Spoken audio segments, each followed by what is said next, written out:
My main concern with women centering men is it means that most women end up not knowing who they actually are.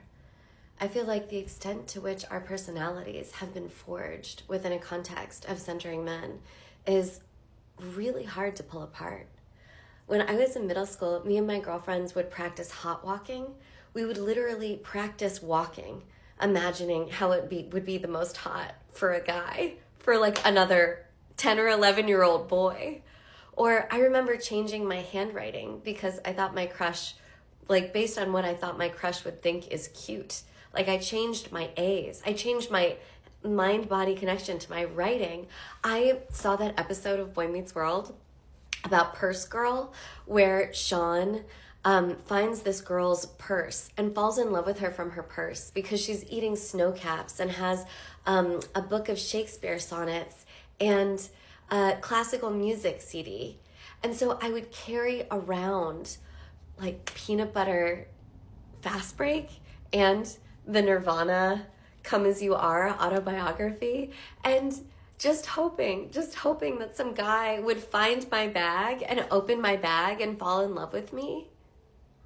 This is the level, this is the extent of which our very identities have been crafted within this centering men context. And until you start actively decentering men, it's really hard to tell what's what. Because, for example, I liked politics. I felt very passionate about the kind of revolutionary politics that I was involved in.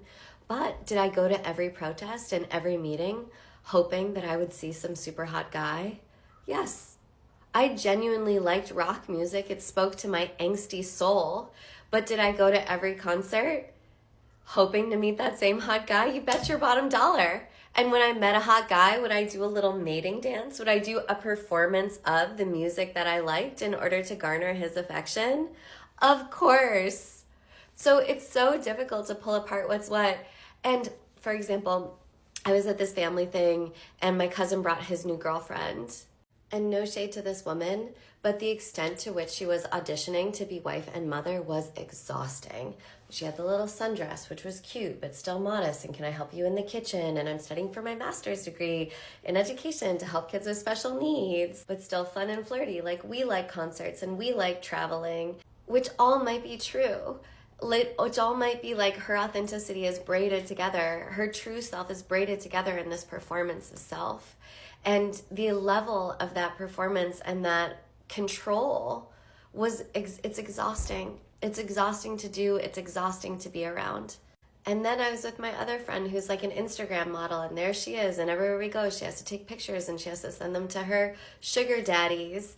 And then I was with my other friend who's just in a relationship, and it's, you know, this and this and this about the relationship all the time. And this is why I feel so passionately about decentering men. It's sometimes not even about men. It's about us women having access to ourselves. Because this is why women can't get up. It's because 80% of our bandwidth is taken up in this performance, in managing just living in patriarchy, in survival, in processing this relationship and some man's bullshit, in caring for babies and just fulfilling these roles of wife and mother. That's the real reason to decenter men. Because you, all these women, are like brilliant, creative, powerhouse, amazing people, and we have access to like 5% of our energy and who we really are. Because here's this model I was thinking of. It's like a million different signals and inputs come in when we're getting born, where there's certain behaviors that we display as women about being cooperative and agreeable and nice and maybe wild, but wild in just the right way and not too wild, that are rewarded. It's like the love light of everyone in our life shines down on us, and we get so praised for being emotionally mature and easy to raise and attuned to everybody around us and externally oriented. And we become externally oriented at the cost of really cultivating our own interiority, either in terms of tending to everyone around us or in terms of constructing a version of ourselves that is the most harmonious, the most value adding to everyone around us.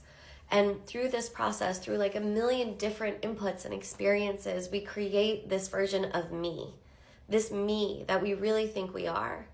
And it's carved out of our wholeness. And what's on the other side of all of that other aspects of us is the not me, are these marginalized parts, are these disavowed parts, all of the things you weren't allowed to be, that weren't rewarded, where the light of love did not shine down on them.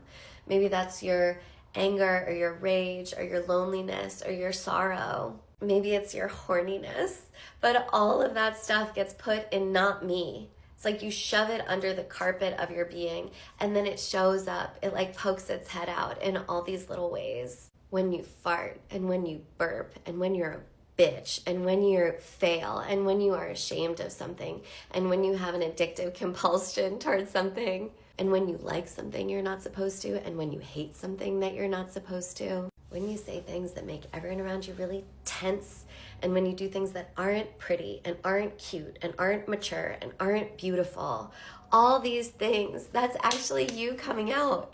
That's you. And this is why I think most of all decentering men is a conflict skill, because it means actually having to hold yourself through not harmonizing, not people pleasing, not performing all that good girl stuff. Which means you having to metabolize the tension, you having to regulate your nervous system while you feel like maybe people don't like you, or while you did something that's a little socially taboo or like a little bit polarizing. Can you see it? Can you see what the world would be if women were actually more in touch with their creative power, with their likes and their dislikes, if they felt like safe enough or comfortable enough in themselves to just be able to express their opinion, to be like, ew, no, that's dumb. I think something different. I am someone different. And it actually comes in just these little things that you can do where you actually feel that feeling of like, oh, I have a different opinion, or oh, I'm interested in this. I want to pursue this. I like this. I don't like this. This is what's coming up for me right now. And instead of holding it back, instead of using all your energy to hold it back in favor of maintaining this likable version, you just let it happen. Because centering men is a kind of self-curation. It's a kind of self-policing, which means centering you is actually centering your true self, your authenticity, and letting her out, baby. Letting her out.